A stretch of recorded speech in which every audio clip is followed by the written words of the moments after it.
All right, guys. So I'm gonna be honest with you. I like to just take time and just evaluate the culture.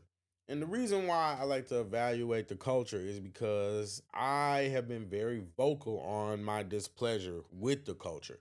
I feel like, particularly Black American culture, has created an environment to where it's just completely destructive. And even though there might be good in the culture, at the end of the day, we're still at a point where everything that we do is about championing the worst behaviors, celebrating the worst people, and engaging in the most destructive behavior, the things that don't benefit us and the things that cause us the most harm. But yet and still, every time somebody will go against the grain or tries to basically say, you know what, maybe we should try it this way. Maybe we should go this way instead of going this way. Now all of a sudden they want to be labeled a sellout. They want to be labeled. They get labeled all kind of names. Uncle Tom, you get called this, and I want to have a conversation about who's the real Uncle Tom, because when you really think about it, who are the people that really make Black culture looks bad, right?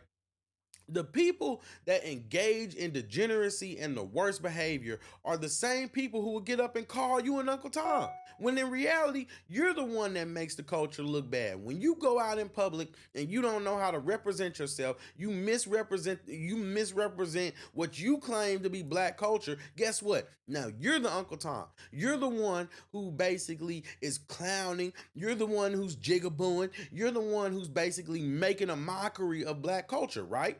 Right? So at the end of the day, how can you sit up and criticize people who you claim act white, or they aren't as Black as you, or don't have a Black card, or don't come from the same struggle, but yet and still you want to sit up and you want to sit up and engage in degeneracy that adversely affects the culture? Let's be honest. Who's the real problem here? Who's the real problem? Because at the end of the day, you can sit up and you can criticize people and you can champion the worst behaviors. You can champion the degeneracy. You can champion the dysfunctional families. You can champion the lack of standards, of morals and values. But yet and still, you will sit there and try to tear down people because, oh, they're not Black enough. Oh, they're not as Black as you. That's the most moronic thing and it just really grinds my gears, because at the end of the day, these are the same people who will sit up and try to clown you, because you telling the truth.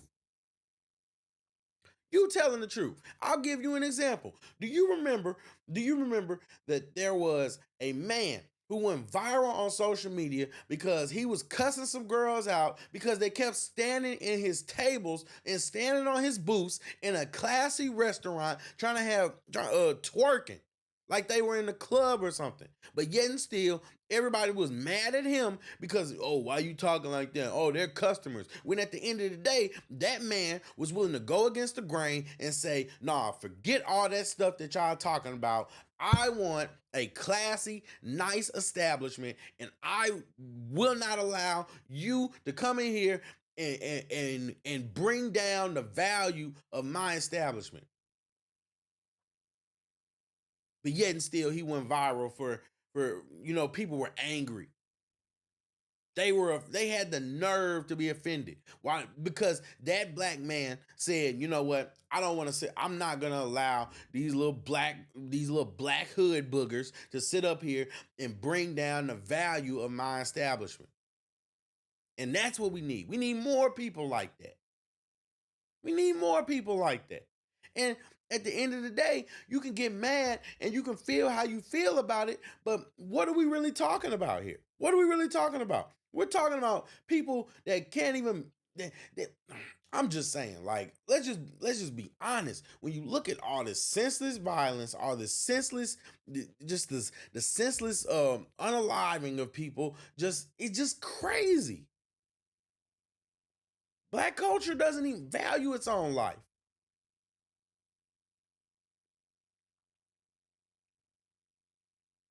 Black culture doesn't value the lives of those who participate in it.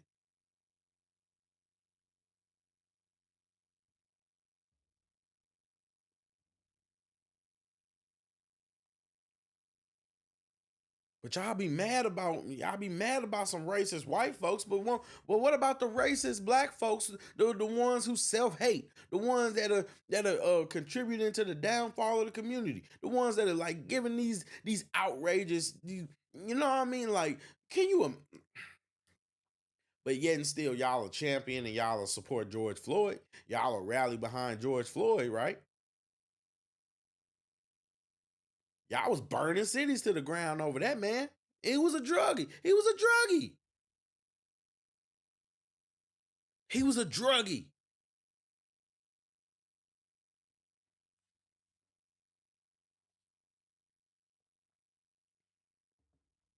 Takes less than a penny, 25% of a penny to be fatal when you ingest fentanyl.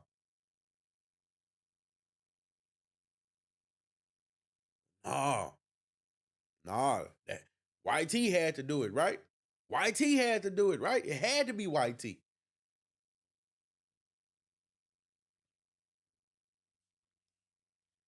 It's sad, man.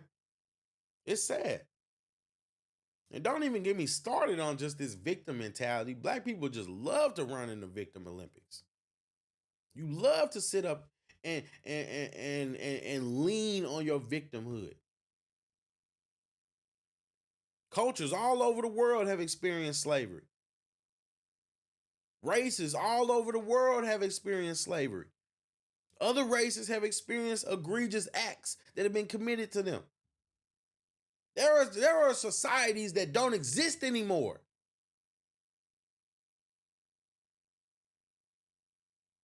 But yet and still,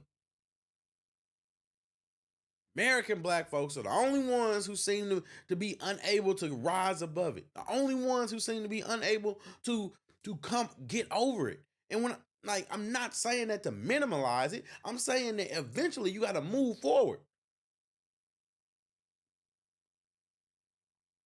Especially considering that now, in this day and age, we have more opportunity and more power, more freedom than we've ever had, than any of our ancestors have ever had. That's the truth. Country's not perfect, but we living in a country where guess what? If you want to be something, you can put the work in and become that. There is no YT boogeyman that is keeping you from rising up. No, no, that's not the way, that's not the world that we live in. The sooner you guys come up and get back to reality, I promise you, your life will absolutely change. Quit being a victim.